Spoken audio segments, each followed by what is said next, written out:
Prime Minister arrived in Lao PDR yesterday afternoon. Since then, over yesterday and today, he has had very intense engagements, including both the ASEAN-India Summit, the East Asia Summit, and several bilateral meetings on the margins of both these events. To give you a snapshot of the program, when he arrived at Vientiane Airport yesterday, he was received by His Excellency the Home Minister of Lao PDR, and he was given a ceremonial welcome at the airport. When he arrived at the hotel, he was given a rousing reception by members of the Indian community and Lao nationals. In fact, there were several events on his arrival which impressed the Prime Minister, and he recounted these both in his meetings with the Prime Minister of Lao PDR and with the His Excellency the President of Lao PDR when he met him a little while ago.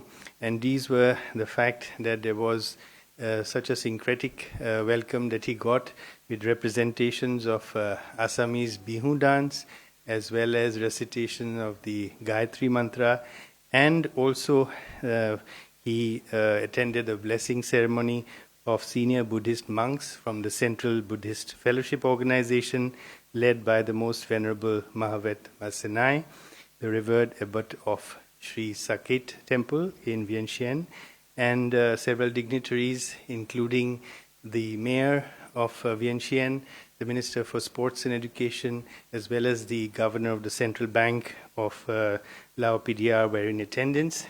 And the most significant was, again, a exquisite display of an episode of the Ramayana that was performed. It is called Falak Phalam in Lao PDR. It was performed by the prestigious Royal Theatre of Luang Prabang, and it depicted Ravana Bad, which is appropriate 2 days ahead of Dasera. Prime Minister also walked to an exhibition of photographs of the restoration work that the Archaeological Survey is doing at the Wat Pho Temple in Lao PDR, and this gives you a glimpse of the great common heritage that we share, India and Lao PDR share. The Prime Minister attended the 21st ASEAN-India Summit and the 19th East Asia Summit, as I said. These are especially significant this year because we mark the 10th year of Prime Minister's Act East policy this year. As he commented during his interactions, this is the 11th time that he is attending these events, and shows India's great focus as well as our commitment to both ASEAN and the East Asia process. ASEAN leaders and the Prime Minister reviewed our relations, the comprehensive relations that we have with ASEAN. ASEAN leaders especially very positively appraised our cooperation as in many areas of diverse collaboration as a result of India's Act East policy. And also they appraised very positively India's leadership role in digital public infrastructure and the fact that ASEAN countries can benefit significantly from this. Prime Minister congratulated Lao PDR on a very successful stewardship of ASEAN and related mechanisms throughout the year, and he announced a 10-point special plan to strengthen connectivity and resilience with ASEAN. These involve a wide variety of initiatives that India is taking with ASEAN. They include, for example, celebrating next year as the ASEAN-India Year of Tourism. The ASEAN leaders all universally welcomed this as a very positive development. It was also announced that India will contribute $5 million towards joint cooperative activities in this area. To mark this decade of Act East policy, several people-to-people and people-centric initiatives were announced. We will have a youth summit. We will have a music festival of ASEAN bands with Indian bands We will have also an artist camp. We will have a hackathon, startup festival, the Delhi Dialogue next month. The ASEAN-India network of think tanks will also meet next month. So these are a very wide variety of people-to-people activities that we will be undertaking as we go forward from here on. Another important initiative is the ASEAN-India Women Scientists Conclave, which we have decided to institutionalize, and we fund this from the ASEAN-India Science and Technology Development Fund. We will also have the number of scholarships from Nalanda University will be nearly doubled for ASEAN students. And we emphasized also that secure, resilient, and reliable supply chains are an important aspect of our relations with ASEAN countries. And for that, we will also expedite our discussions on the review of the ASEAN-India Free Trade in Goods Agreement by 2025. We will also contribute $5 million towards disaster resilience, and the National Disaster Management Authority and the ASEAN Coordinating Center for Humanitarian Assistance have a working relationship and an MOU, and they will work together on this.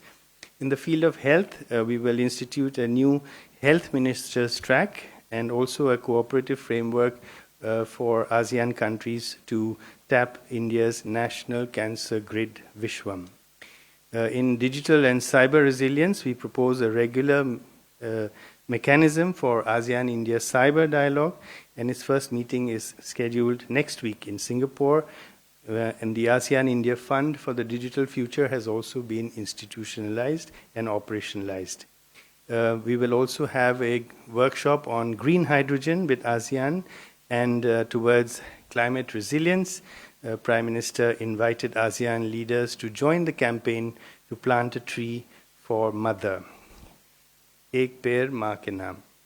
The 21st ASEAN-India Summit adopted two declarations, two statements at the leader level. One was a statement on the Act East policy and its contribution to the to ASEAN-India relations, the comprehensive strategic partnership that we have, and another on advancing digital transformation in the region.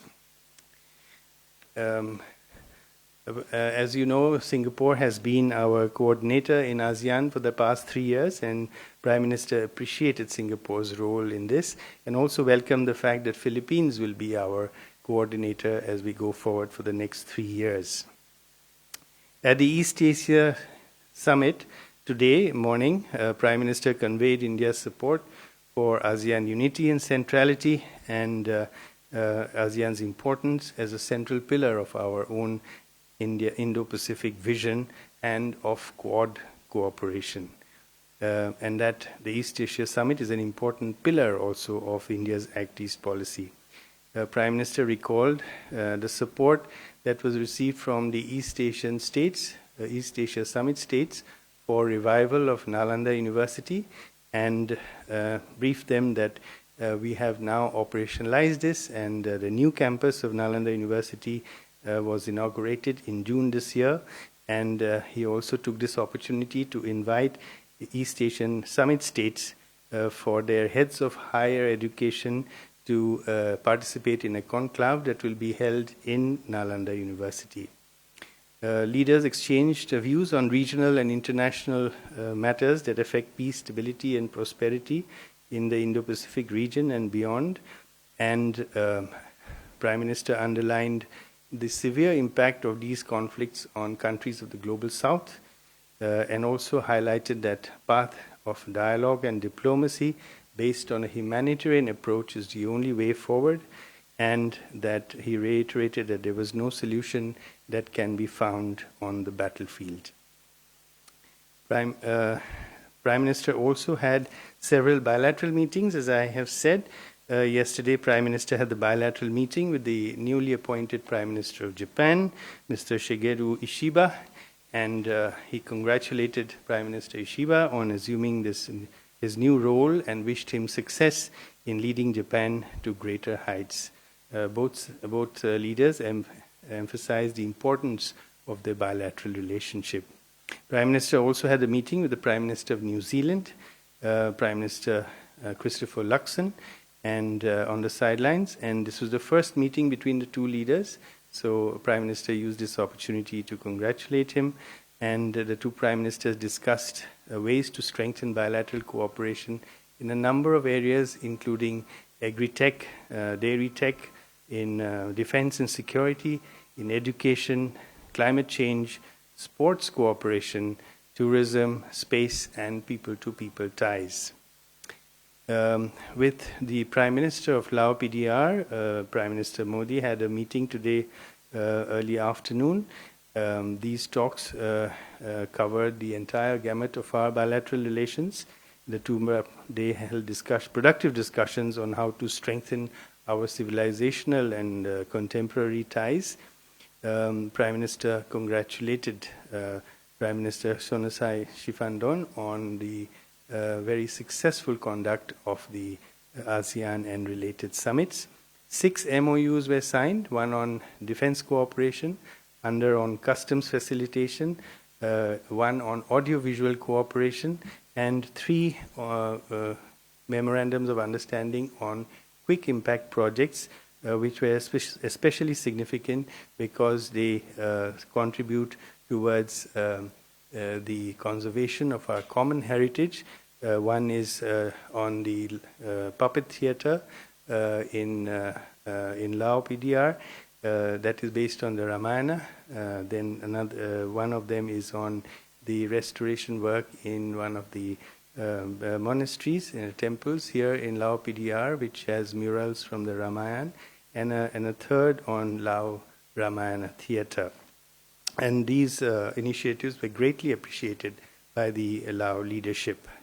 Prime Minister also called on President Sisolit a little while ago, about half an hour ago, and the President has been to India in the previous role as Prime Minister during the 2018 ASEAN-India Commemorative Summit.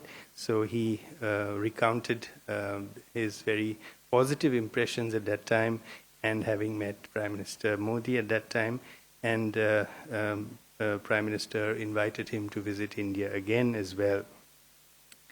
Prime Minister also had a bilateral meeting with the new Prime Minister of Thailand, Her Excellency Ms. Paetongtarn Shinawatra, and Prime Minister congratulated her on assuming this role.